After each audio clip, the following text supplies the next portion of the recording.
70% more reasonable.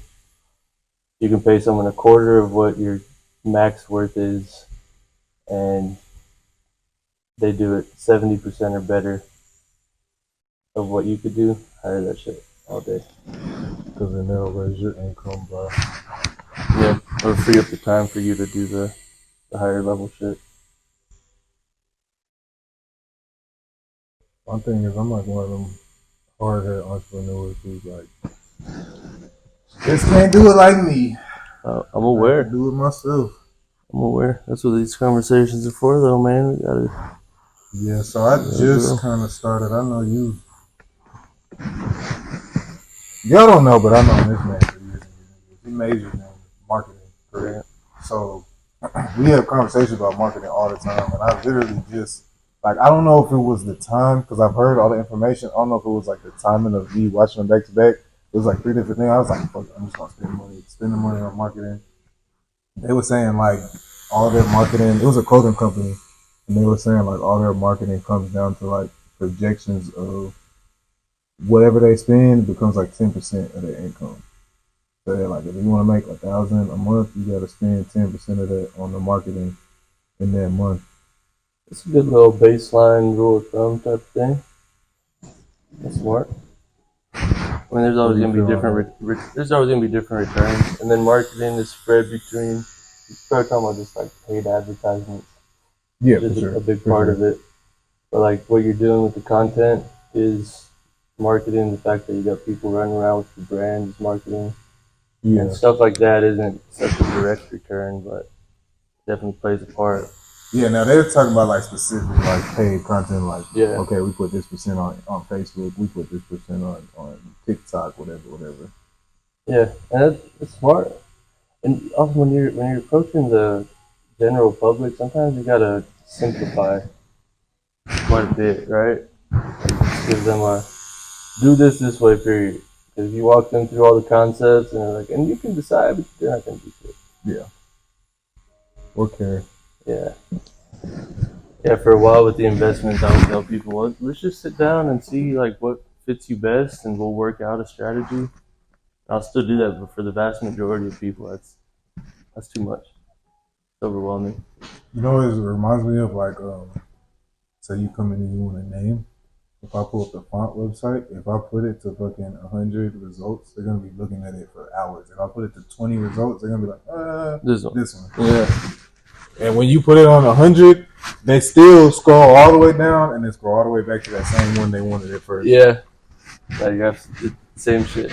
The exact same idea. So now it's like, if you were of this type and this is your goal, here's probably what your best option is. Here's 2 other potentials.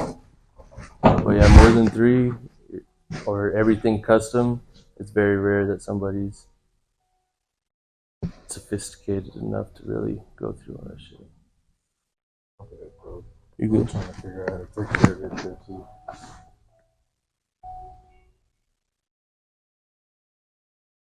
You think you could do like a little headless man getting kicked down the steps? I'm messing with you. I was gonna for real. I was gonna say my stick figures. I gotta kind of base it from the head, so I don't know if I can draw it right without the head because it starts. He's gonna be all legs. Stick figures start with a little circle for real. You gotta show the Vivo Lottie sacrifice. Yeah, I do that shit though, bro. There's not many a tattoo you can ask me for, or an addition to a tattoo you can ask me for that I won't do. Now, I may tell you that you shouldn't do it, but at the end of the day, if you want it, guess what? You get it. If you want it, then I'm on it. You know, of all your paintings, that's my favorite. The ass cheeks? Yeah. Freaky ass nigga, he's a 69 guy. You know why? Okay. It's about the composition. Got 2 of them. Anyways, so we're doing a Aztec kind of piece here. Why are we doing that? What's the word? Well, you told me the angle of the camera, so I had to put something in this triangle shape right here. Right. I've been wanting a pyramid anyways. And And since I'm of Hispanic descent, I figured it would make more sense to do the Aztec. And then I've been on this alien trip lately. I don't want to trip y'all out too much with it, but I do believe that there was a lot of similar influence on ancient civilizations, even when they weren't directly connected. The fact that there was pyramids in South America and in Egypt. Mm. You know what I mean? You don't think that it just was like They're just at the convenient time shape. that it was just the shape that was believed to be. You know how like with But I was buildings, saying, how would they know you what? could tell how would what they era shape it was beliefs? built in. Like Yeah. if you look at your houses, you could tell. You don't think they just have like everybody just the agreed upon shape of But the that's era? the thing. How are they agreeing from across the ocean? Yeah. There was some sort of Columbus said the ocean blue, Yeah. motherfucker. They could do it. Yeah, They could get done. I don't know. yeah. I think Do you have anything else to promote besides the real estate currently? Meetups and networking. I host a monthly happy hour, Austin investment meetups.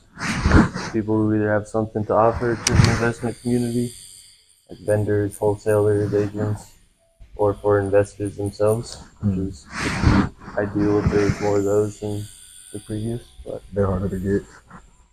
Or they probably just have less time. there's a mix of it. Some would say it's because realtors and lenders are alcoholics, so they'll show up when I say there's free drinks. But either way, you ain't gotta be alcoholic to want a free drink. all the connections are good. Free drink right now. I welcome anybody to them, but it's similar Do to you that think that they talking about go earlier. better when you do the free drinks? Do you think that the overall event goes better? 100%. Yeah, and even for myself, like People probably more I drink. confident and Yeah, friendly, etc. and I found that the folks that just show up, especially when it's not my event, it's more of a formal thing during the day, especially. It's like you get business cards and shake hands, and it's transactional. Like you might send business to each other, but it's very transactional. The folks that come out and cut loose and You don't actually really get to know talk each about other a anything bit. past, yeah, here's my business card, I'll do this. Yeah, That's it. and then you have a few drinks with them, get to vibe for a bit. Those tend to be the ones that I end up doing more with. That's how I got in good with that developer too. It was at his bar, but I stay out till 2 a.m. with him, and then rinsed and repeated that 3 or 4 times, and then it all came together on, all right, this is how we can get started working together. It wasn't like I could just shake his hand. You took it a step further. You took it out college. He was the bar. It was the bar.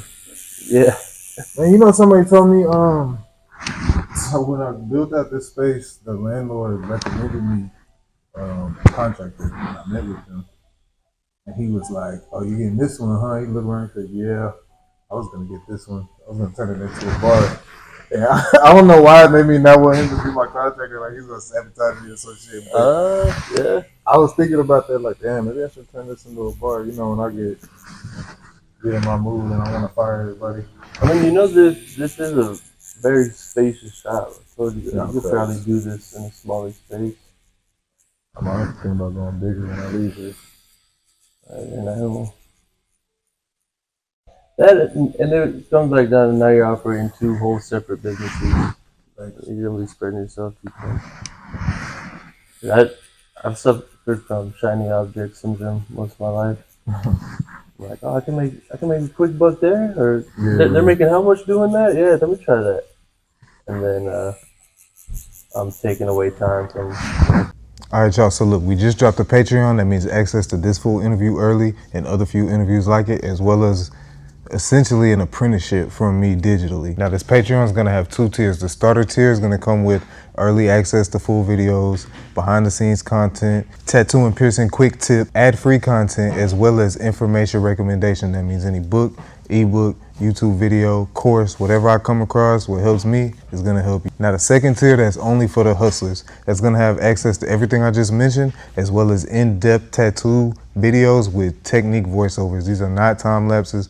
This is full 2, 3, 4 hours, however long it takes me to tat, you're gonna see all of it. Also gonna have my Pearson 101 guide that's already up, my Pearson 102 guide that's on the way. I'm gonna drop the gems for the entrepreneurs. I'm gonna have things for clothing lines, manufacturers, how to speak with them, etc. I might even do some personal critiques for those trying to be tattoo artists. Be on the lookout for that. Subscribe to the channel and subscribe to the Patreon.